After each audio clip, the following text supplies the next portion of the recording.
All right. So we gotta do a part two on this. And the part two is not what we said we were gonna do next, which was a look at the actual voting data that came out in mid-December. Because that I think there's a lot that we can say about that, like into the future, and more of the data will be analyzed.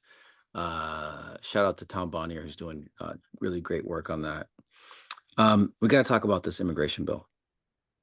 And I like as soon as it dropped, I sent a message to CP staff and I was like, okay, here are my thoughts on this. Because it's not a one-sided thing. So out of the gate, I'll get your take on it. And I think that you and I talked about this, and I was like, okay, we have different takes on this, a little different. I think we both see the whole thing. It's just like what piece of it are we looking at and focusing on? Yeah. So this is the way that I talked about it to CP staff. One of it is like, this is like objectively horrible.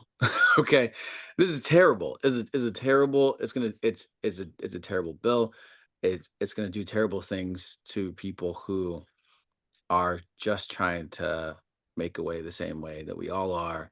These are people who are very important to our economy and very important to these like the things that matter to folks in ways that the people who voted for this guy and voted for the bill that they're not even thinking about how they're going to be harmed. They don't know. They don't realize how essential these people are to America and the things that we love and enjoy.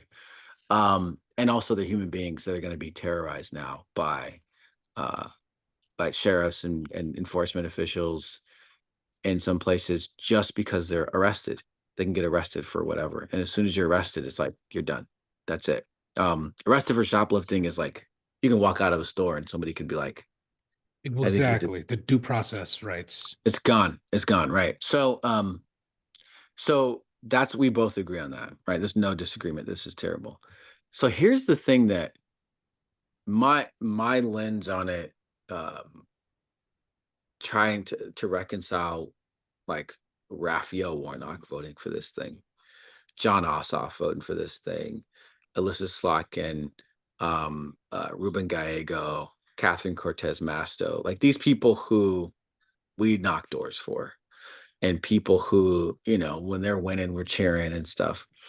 Um, the thing that is the relevant CP lens is in order for us to regain control of federal government, we have got to elect people who do things that we don't like.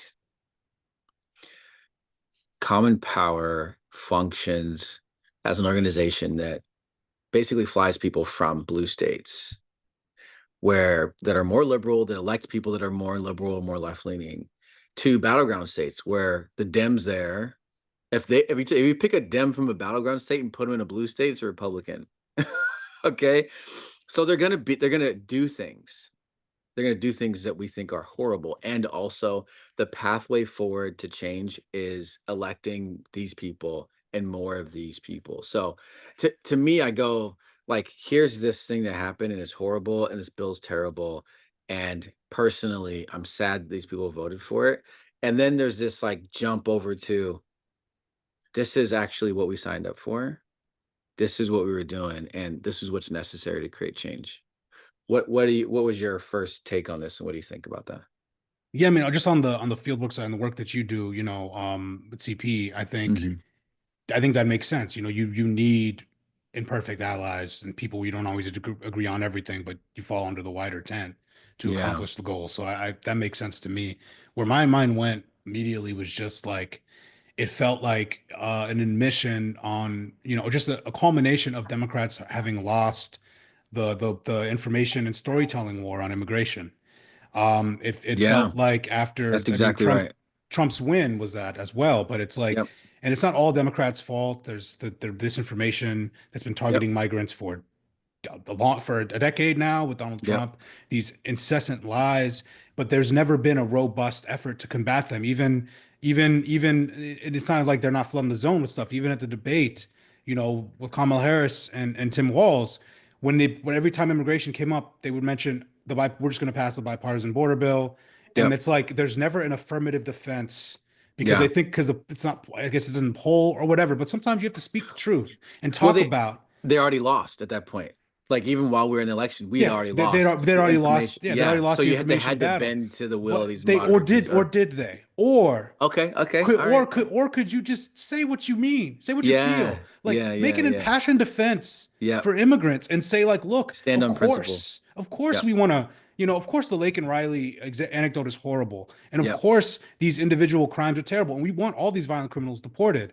But Yeah. when you generalize entire groups of people, Yeah. when and all the data doesn't back it up, when undocumented immigrants commit crimes at lower rates than legal immigrants and native born Americans, significantly Mm-hmm. lower rates, right? Mm-hmm.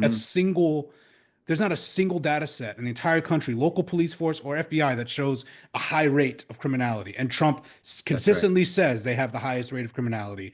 It's just they've been defaming these people Yep. endlessly. We never got apologies for the Haitian pet lie.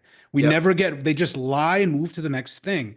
And Yep. Democrats just ceded the ground with Mm-hmm. just because they didn't want to like be seen as defending immigrants' humanity when you have to talk about the affirmative case. I wrote a whole article on this, the positive data that all immigrants help America. They boost the economy. They contributed 1/5 of America's GDP between 2019 and 2023. Like these are all just things, stats in my own head. It's like Democrats, y'all read the same things too. Like Right. Right. you could have You said could. at least a couple Right. sentences about this in the debate So response. yeah, so what you're talking about. So I'm talking about like the downstream effects stuff, where Yes, like they had to vote for this thing, or they felt like they did, or whatever. of That's course. Yeah, debatable, whatever. Because some people are in swing states and didn't vote for it, so that's its own thing. And then there's the, like us understanding the principle of like backing these people. You're talking about up further upstream, where like we didn't have to lose yeah, the yeah. information war on this. We didn't have to give up. Well, sometimes it just gave up. We didn't fight it, right? Is what you're saying.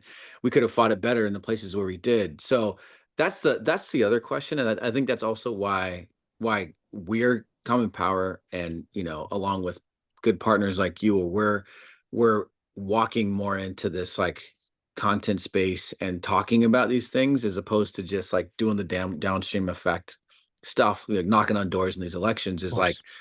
let's fight the battles up there. Maybe we'll actually get better candidates. Maybe we'll get candidates that will stand on morality and not just, come out of the middle and then be pushed further to the right. So I'm totally with you on that. I think that it's not, I mean, immigration, it's the economy, Of course. it's people even understanding all the stuff that Biden did that was in their own self-interest. It's what what we ended up debating during the 2024 election was, okay, so what happens when you lose the information war? In my mind, what happens when you're Yes, starting to lose the battle, and so you have to change your messaging so that you can win something. But that is a slope that continues decline. Actually, it doesn't exactly. gain you a win back again.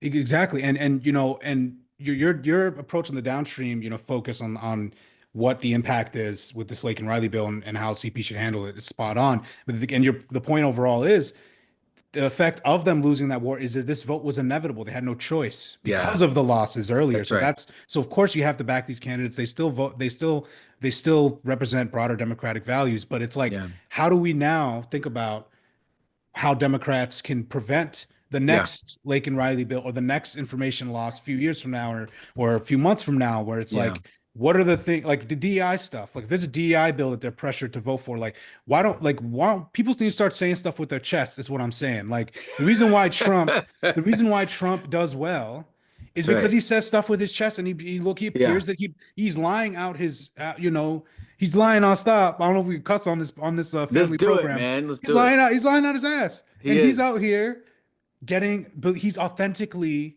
existing even though he's a liar. And it's like with these Democrats, like We if actually have a you video of some Trump millennials at DC, and they were like, "I trust him more than I trust her," and it because he was just that, appears yeah, she's like a politician, and he's like, "I don't give a fuck. I'm just me." and just saying what you believe, even if it's unpopular, Yeah. gets people to rally behind you. If Yep. someone is like, you know how many more points we potentially could have gotten if Kamala, who I knew disagreed with Biden on Gaza. I know there's only Yeah. so much she could have said. She could have just she did as best she could on that front, but then would have to, she was current vice president, so I understand the constraints, but it's like on that could have said more forceful things, but especially if you can't, well, okay, if you can't veer too far from Biden on Gaza. Maybe on immigrations where you flex the humanity points, where you go there and Mm, you say, make a forceful, impassioned defense, be like, look, this whole conversation is wrong. yeah, Like yeah, this whole debate we're having is yeah. I'm gonna based call on a bullshit on it's this, on this all whole of it. thing is Yep, based on a lie. The yep, entire thing is based on a foundation of yep, lies, and no one is brave enough to say it for some yep. reason. Just And I'm gonna because we've say it, and I've got the bully pulpit. She could, yeah. I mean, she's got it's enough just microphones in her face. She could have, I mean, shifted. like you Yeah, said, they had already lost. They had already lost because it didn't right. happen sooner. But it's like, and also Biden was an effective communicator during the immigration stuff earlier in his term.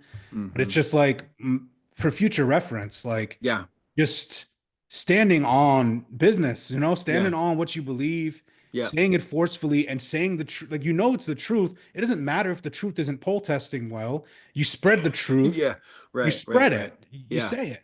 yeah. And that's really where my head went to when I saw Okay. it was like this was a surrender of an admission that, oh, so we're just gonna agree with their talking points that these immigrants are criminals instead of enriching the country, which is what they Yeah. do objectively.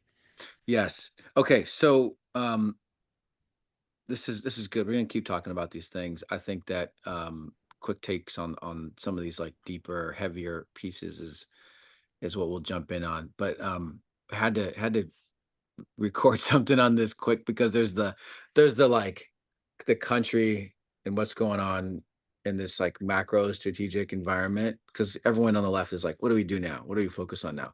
And then there's like the constant like, for common power it means this. Yeah, So of I love course. that you and I can bring like both of those two pieces, because that's the like, we've got to do both. It's got to be both. We've got to stay on the ground, we got to still talk to voters face to face.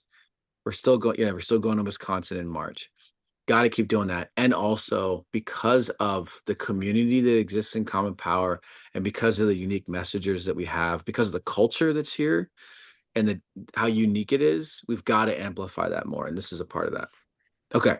For real, yeah. And for everyone watching this, like we were literally ended the last recording and we just kept talking and we were just like, we have to record We got another to record more. it. We got We to got to record record it. more. So Bring that's it what to the happened. people, man. Bring it to the people, man. Yeah. No filter. Bring it straight to the people. All right.